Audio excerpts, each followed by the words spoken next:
proud of you all putting yourself out there, delivering such powerful orations. I hope you take a second to just reflect on what an incredible achievement it is been able to get done here. I see firsthand on the floor of U.S. House of Representatives every day the power that successful orations can have to move people, to inspire, to bring people together. And it's so exciting to see that come from my own community. I hope to just share with you all today, loving each other. So I hope you all speak with confidence, with poise, with love, with compassion, and with light and with joy. And a sense of humor. God has given us different sized fingers so that they can work together to get different jobs done. I can do some things that you cannot, and you can do some things that I cannot. But together, we could do great things, right? Imagine if Elon Musk was sitting in a factory creating his rocket alone. It would have taken him endless years to make his dream come true. I believe this is a topic very relevant to us all, as throughout history and now, we have seen the fallouts of what happens when we as a family, as a community, as a nation, or even all nations, have failed to act in unity. The losses outweigh the wins.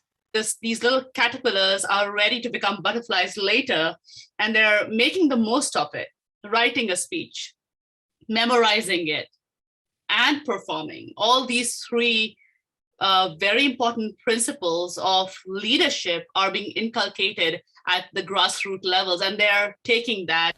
We need a system change, but we can fix this because we are nature. When we protect nature, we are nature protecting itself.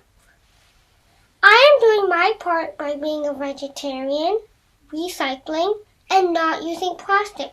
I need your help to save nature and our planet, because as I said, divided we fall, united we stand. At the football games every week, right like 2 seats away from me, Senator Biden at the time, now President Biden.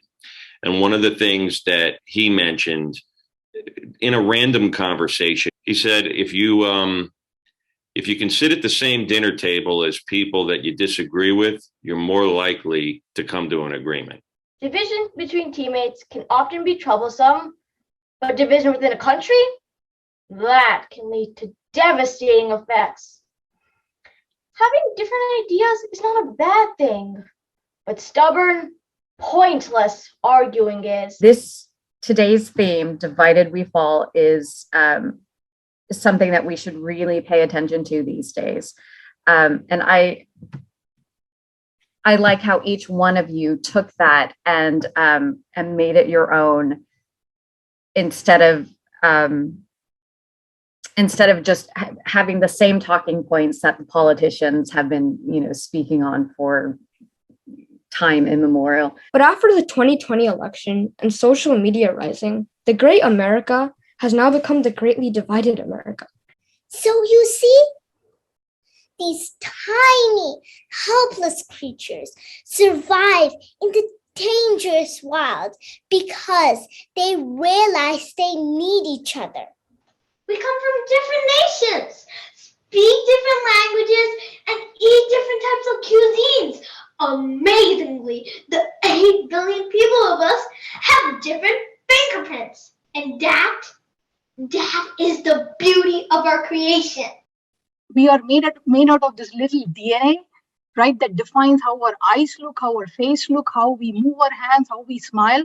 We are 99.9% the same, guys. So there's only 0.1% difference. And it's like totally unfair to fight over that 0.1% difference, right? It's amazing to see you guys think about it. Keep that in mind. You are 99.9% same as the person who bullies you, or same as the person who's taunting you. There's something, they are in trouble. They just need help, right? So division can be solved if we start looking people as one thing, or 99.9% alike. Imagine this world where the nations work together as one. What if World War II never happened? Reality is not as simple as a game of cricket or tug of war. If we want to protect Earth, our only home in this entire universe, we need to act now. If one of us sprouts an act of kindness, soon it'll spread across the surface of the world. And who knows? You can be that person. I wish we can magically disappear all the guns to solve gun violence and fill this world with kindness and compassion. But if we are divided in our thoughts, we will lose one more child, and no magic can bring them back.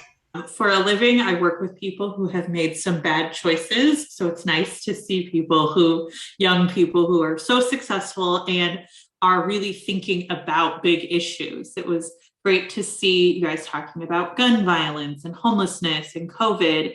And really, I want to encourage every one of you to use that voice. You're never too young to speak about large issues, and hearing from young people. You guys are the future. If we didn't work together, we would probably take in 1 week to clean our house and not have a road trip.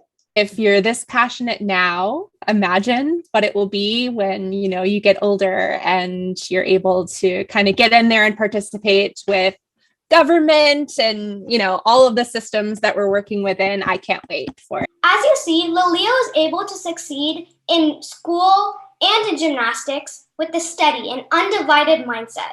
But I can't help it. For some reason, when somebody says, once upon a time, I just become enthralled right away. I can't do anything else because I know an important story's coming. I even ordered a new electric car straight off of Amazon.com. But why am I still so sad? He said that we're not red or blue states, but we are the United States of America. But as time continues, these words begin to become false. It's inevitable that we're going to have moments where we fall down, whether it be as a country or individually, or it doesn't even matter. It's going to happen. But the point is, we can get back up and we can make changes and we can move forward and make better choices. Pretend you were in a dodgeball game. It was your team against another group of players that are your age and have the same skills as you. The only difference is they are working together while your team is scrambling and fighting about where to stand, what to do, you name it. The phrase united we stand, divided we fall may hold some true in a few specific situations, but generally speaking, working individually leads to a better outcome, hereby concluding divided we don't fall. When it comes to solving big problems like COVID, gun violence, and the homelessness problem, we can have different opinions. In fact, we should have different opinions, but we cannot be divided. There is beauty and power in unity. We must be united in heart and mind. One world, one people. So when you practice for this session, when you stand in front of a mirror or you stand in front of your parent, you're listening to your own voice, right? And these words, these powerful words that you read out to us today, or performed in front of us today, they find a place in your heart. They definitely find a place in my heart. It actually blows my mind a little bit when I think about the grade level of the students that, you said some of them are first grade, second grade, third grade, fourth grade, such a young age, but it just goes to show that children are born so good. They're born with the right qualities that we want to see reflected in the world. And we can learn so much from them if we listen to them more and don't teach them by bad example. As many of them pointed out in their speeches, some really bad examples that caused division in history. So it was just really great to hear their ideas and see that they really get the they get what creates unity and they get what causes division. And some of you guys shared your personal, issues or personal dilemmas that may have happened to you or your friends. I think that takes a lot of courage to bring that up and then to share, not only share that, but also share how you could prevent and actually, stand up to, for example, bullying. We faced the bully and got him to know that I have 3 friends who will stand by me. And I was really happy when he stopped bullying me. Because a lot of kids around the world experience the same type of problem that I had. They just let themselves get bullied. Like they don't want to do anything about it. So let's take this a step further so that we can feel it now. You're acting on your words and you're working to make the world a better place by uniting people. And that's what I believe this message is about from everybody, is that we've learned if we're together, we're strong. If we're separate and divided, we're weak. Abraham Lincoln, who said, "A house divided against itself cannot stand." And he was talking about the nation. Remember, as Helen Keller once said, alone we can do so little, but together we can do so much. My name is Shriyadita, and I leave you with this thought. Be different, but do not be divided. Martin Luther King Jr. once said, "We may have all come on different ships, but we are in the same boat now. Let's stick together so that one day, if another pandemic hits us, we'll be there for each other, and it will be impossible for anything to break us. United we stand, divided we fall."